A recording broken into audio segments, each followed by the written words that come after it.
leads to the other conversation that, or the other set of articles you brought up, and I, both related to government actions. Mhm. One is, and I'll let you preface this actually because you have a better handle on it. But why don't you kind of set the stage? Because I think there's some real instructive elements here to what these a couple of news items out of the government that came out. Yeah, one of the things that really got my attention last week was about how the White House was announcing an actual defined policy that requires every single department to have defined AI safeguards as well as an AI, call it czar or boss, uh, by the end of the year, basically. They are all very focused on trying to figure out how to make the executive branch of the government understand what is going on from an AI perspective because things are changing so quickly. And I think that actually is a great a great call to action for basically every company. No matter how small you are, we are all dealing with this new age of AI, which at the very least creates security issues that we have not fully thought out. And frankly, the smaller the company, probably the more risk you are because the fewer governance issues you have and the easier it is for some dumb owner to click on something and and mess things up for their entire company. So I looked at that announcement and I saw two things. The first is I completely agree with you. I think it is right-minded of identifying within every agency a head of AI to look at this. And I think every CIO, at least every organization, should be going down that same route. Having someone to the point we just made. This is so hard to keep track of. It's moving so fast that every organization needs someone whose job is dedicated to paying attention to this and figuring out how to apply it.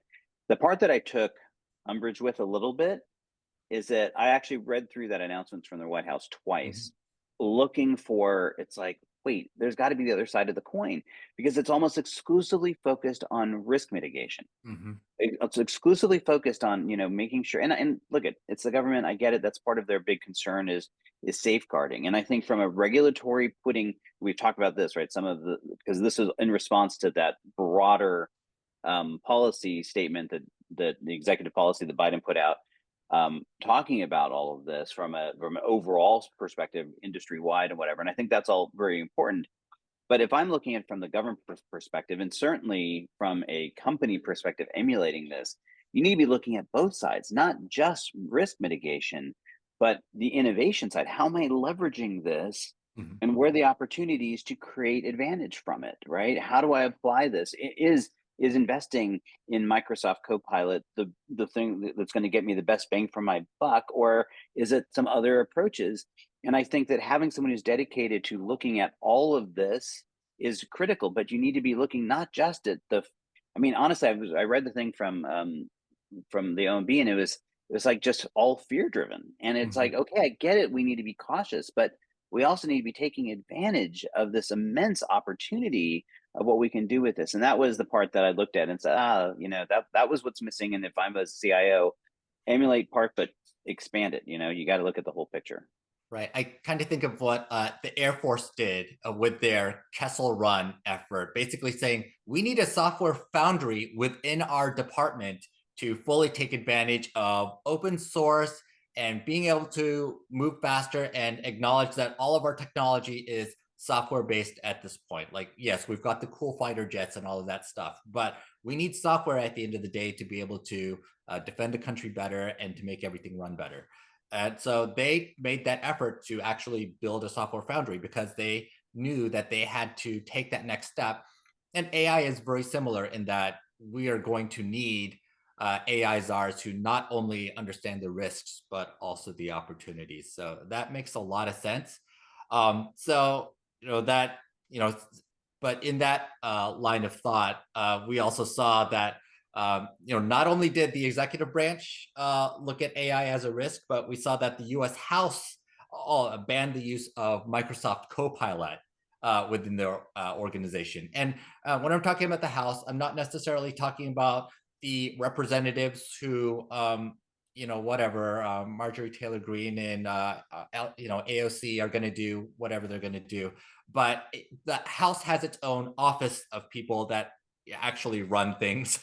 And inside that actual organization, they've decided to not use Microsoft Copilot because they don't understand. They feel they don't understand the risk fully and don't want to open up government business to the outside world. And it's interesting that Microsoft has actually acknowledged that this is still an issue, and they know this, and they are working on government grade Copilot as well. Yeah, I mean, that one, I think I had less issue with that. I mean, I Mhm. think that we are still so early.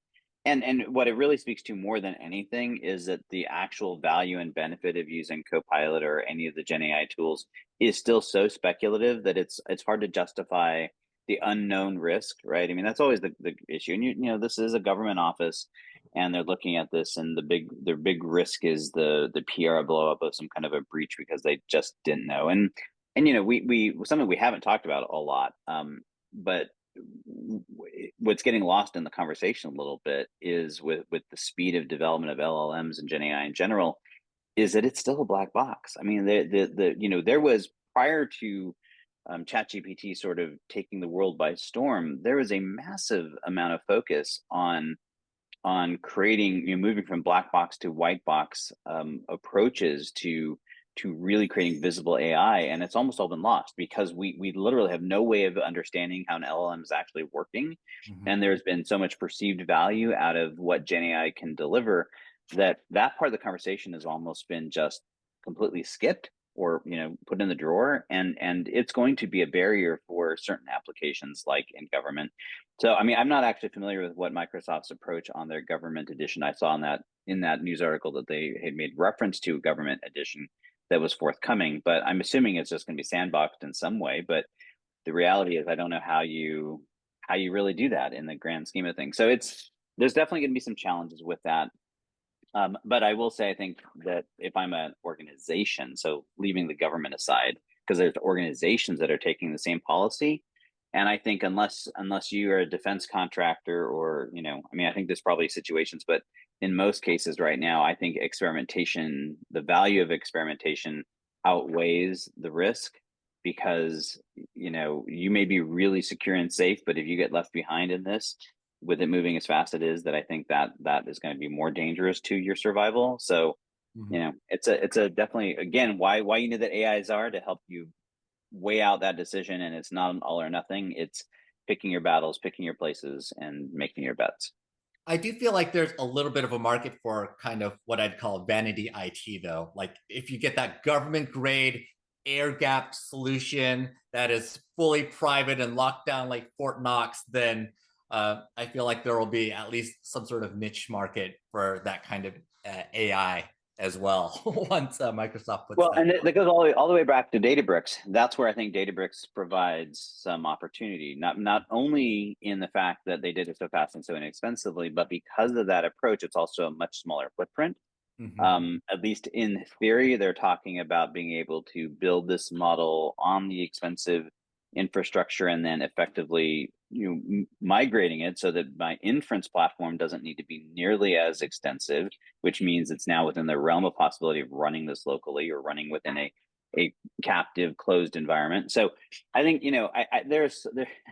there's so much going on. There's so much to try to suss out. But I do think, again, going all the way back to where we started, why I think that has such an impact, because it has the potential to alleviate some of those concerns. Because I agree with you. I think there's a market not just in government. There's a lot of companies that are definitely very wary of it, and this is where I don't like I said, where I don't really have an issue with them banning Copilot, because to me, the relative value of being able to give an employee access to a Gen AI tool to what they could just do a Google search for is probably not worth the risk of them exposing data if I don't understand what's going on, right? But that's not the same conversation if I'm using it in the context like these supply chain things, and that's where I think you can't just paint this with a big giant brushstroke. So we'll see where this lands.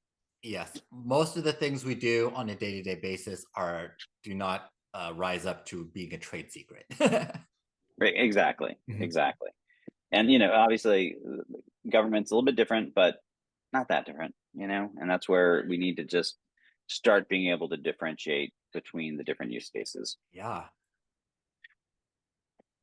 Do we cover it all?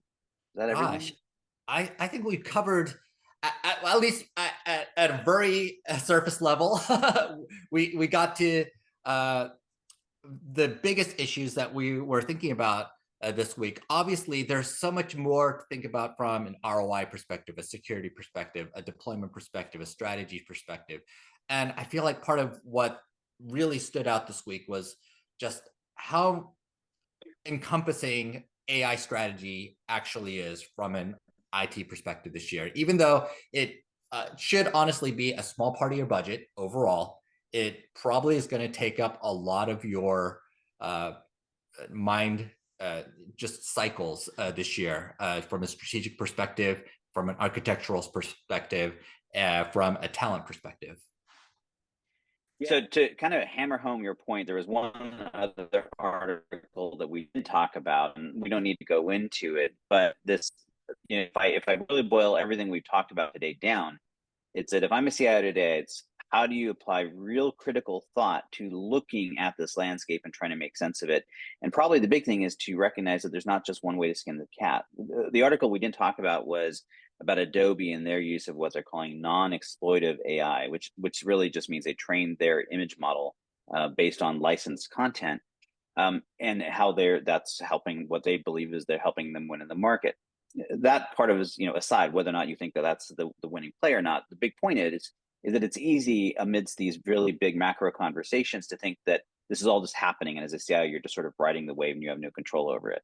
But I think the reality is that there are many ways to play this out. The Databricks conversation, there's lots of choices to be made here, and applying critical thought and figuring out exactly where you can apply AI gives you, I think, a lot more control and power than maybe you realize. Excellent. Thank you for fighting through your late winter storm and power outages to get that last point across. And with that, thanks so much for listening to us. As always, like, subscribe, comment, and let us know what you want us to take on next week. Thanks a lot and take care.